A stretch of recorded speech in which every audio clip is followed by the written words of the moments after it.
সবাইকে স্বাগত জানাচ্ছি আজকে নতুন একটি রেসিপি দেখার জন্য।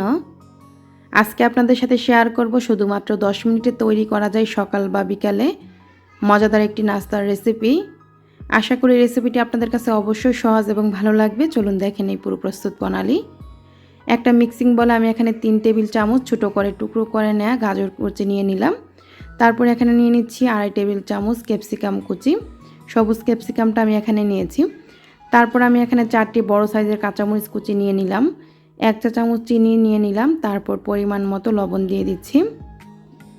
আমি আগে থেকে 2টি ডিম ভেঙে নিয়েছিলাম, তো আমি ডিমগুলো দিয়ে দিচ্ছি। আপনারা চাইলে কিন্তু আপনাদের পছন্দ মতো যে কোনো সবজি এখানে অ্যাড করতে পারেন। এখন এই সবগুলো উপকরণ একত্রে আমি ভালো করে মিশিয়ে নিচ্ছি। সবগুলো উপকরণ একসাথে ভালো করে মিশানোর পর এখানে দিয়ে দিচ্ছি আধা চা চামচ সাদা গোলমরিচ গুঁড়া। এখন আমি দিয়ে দিচ্ছি এখানে 1 কাপ আটা। তারপর দিয়ে দিচ্ছি 1.5 কাপ আটা। মোট 2.5 কাপ আটা আমি এখানে দিয়েছি। আপনারা চাইলে আটার পরিবর্তে ময়দাও দিতে পারেন। দিয়ে দিচ্ছি এখানে 400 গ্রাম লিকুইড দুধ। আমি এখন সব কিছু একত্রে ভালো করে মিশিয়ে নিয়েছি। তো এখানে 400 গ্রাম লিকুইড দুধ আমি দিয়েছি 2.5 কাপ আটার সাথে। দেওয়ার পর এখন ভালো করে কিন্তু একটা হ্যান্ড উইস্কের সাহায্যে মিশিয়ে নিচ্ছি, যাতে কোনো ধরনের লাম্পস না থাকে, এদিকটা খেয়াল রাখতে হবে। কিছুক্ষণ ভালো করে মেশানোর পর যখন ভালো করে মেশানো হয়েছে, কোনো লাম্পস নেই, এই যে দেখুন। আর ঘনত্বটা কীরকম হবে আমি আপনাদেরকে দেখিয়ে দিচ্ছি।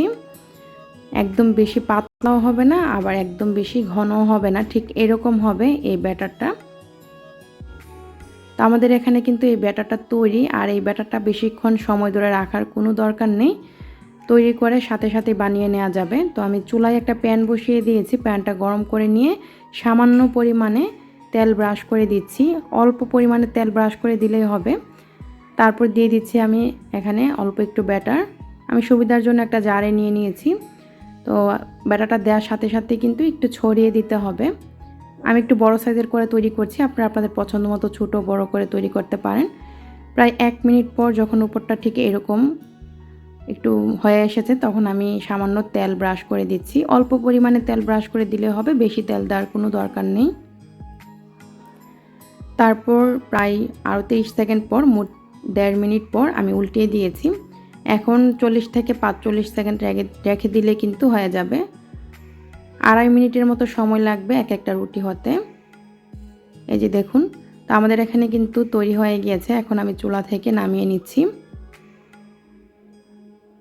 আর ঠিক একইভাবে আমি সবগুলো তৈরি করে নিব। তারপর আমি এই রুটিগুলোকে ফোল্ড করে নিচ্ছি সৌন্দর্যের জন্য। আপনারা চাইলে এভাবেও সার্ভ করতে পারেন। তো ফোল্ড করে নিলে হয় কি, দেখতে সুন্দর লাগে, বাচ্চারা মানে আকর্ষণীয় হয়, বাচ্চারা খেতে অনেক বেশি পছন্দ করে। তো দেখলেনই তো কত সহজে এই নাস্তাটা তৈরি করা যায়। সকালে কিংবা বিকালে আপনারা শুধুমাত্র 10 মিনিটে কিন্তু এই নাস্তাটা তৈরি করতে পারেন।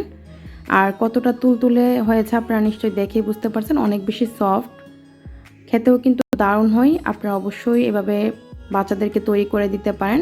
খুব স্বাস্থ্যকর একটি নাস্তার রেসিপি আপনাদের সাথে আজকে শেয়ার করেছি। আশা করি রেসিপিটি আপনাদের কাছে ভালো লেগেছে। যদি রেসিপিটি ভালো লাগে, লাইক কমেন্ট শেয়ার করতে ভুলবেন না। রেসিপিটি দেখার জন্য আপনাদের সবাইকে অসংখ্য ধন্যবাদ। সবাই ভালো থাকবেন, আমার জন্য দোয়া করবেন। আল্লাহ হাফেজ।